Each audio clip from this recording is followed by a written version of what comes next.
Where your treasure is, there will your heart be also. God has given us unlimited treasures in His Word. Every time we open it, we can discover a new treasure or admire an old one. What will we find today? Here's Carla Early with Treasure Hunt in the Word.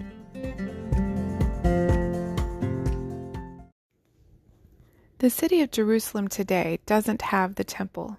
It was destroyed back in 70 AD and never rebuilt. The only thing left from the temple in Jesus' day is a retaining wall called the Wailing Wall. You've probably seen it on TV where Orthodox Jews go to pray. The men are usually dressed in prayer shawls and have little black boxes attached to their arm or forehead, or maybe both if they're very pious. Do you know what's in those boxes? Little scraps of paper with biblical passages. One of them is the Shema, Deuteronomy 6, 4-9, which they pray every morning and evening. It starts out, "Hear, O Israel, the Lord our God, the Lord is one. And as for you, you shall love the Lord your God with all your heart, with all your soul, with all your strength." Does that sound familiar? This practice of wearing what's called phylacteries came from God's command to bind His words as a sign upon your hand and have them be as frontlets between your eyes. Of course, God meant that to be more figurative than literal. He meant, as you work with your hands and think with your head, love God. Then, in John 5:42, Jesus confronted the Jewish leaders who were most likely wearing these phylacteries, or at least lengthening their tassels and being showy about their religion. He said, "But I know you, that you do not have the love of God in you." Only God could say that with confidence. But because Jesus could read their hearts, He knew this. It didn't take superhuman knowledge to clearly see they didn't love God. After all, when Jesus healed a man who'd been sick 38 years, all they could say was, "You're breaking the Sabbath laws by picking up your mat." That's not loving in the least. That's critical. And in their hearts, they were trying to find a way to kill Jesus, who was God in the flesh. They weren't loving God with their hands, heads, or hearts. God's word hadn't made it off the page, so they shoved it in a little box and attached it to themselves. That's what false religion is.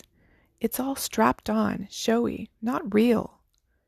As Christians, we can wear a cross necklace or put a fish bumper sticker on our car, but that doesn't make us a good representative of God. Not that those things are bad, but they don't prove our hearts are really God's. In fact, when people see that cross or ichthus, and then they see us acting in an ungodly manner, we're making God look bad and making ourselves look like hypocrites. Jesus said to the Jewish rulers, "How can you believe, who receive honor from one another and don't seek the honor that comes only from God?" There's never been any more religious people than the Jews of Jesus' day. But they only cared about the praise of man and not about pleasing God. They only wanted to please those who could honor them. They were literally their own idols.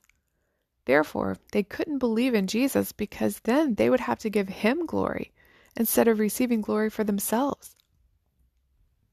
As a Pharisee, Paul understood the purposeless striving for glory. On the outside, everything looked promising for him. He was well on his way to climbing the ladder of success in the Jewish religious realm. But after meeting Jesus, he looked back on all that as completely worthless. Our lives should have one purpose, glorifying God. So we need to be sure we check our motives and ask, do I really love the Lord? Why am I doing this? So I'll look good for others, or so the Lord will be praised? You can contact us at treasurehuntintheword@gmail.com. We'd love to hear the treasures God has given you through His Word. You can listen to other episodes on our website, which you can find in the description below. Thank you for listening, and remember, where your treasure is, there will your heart be also.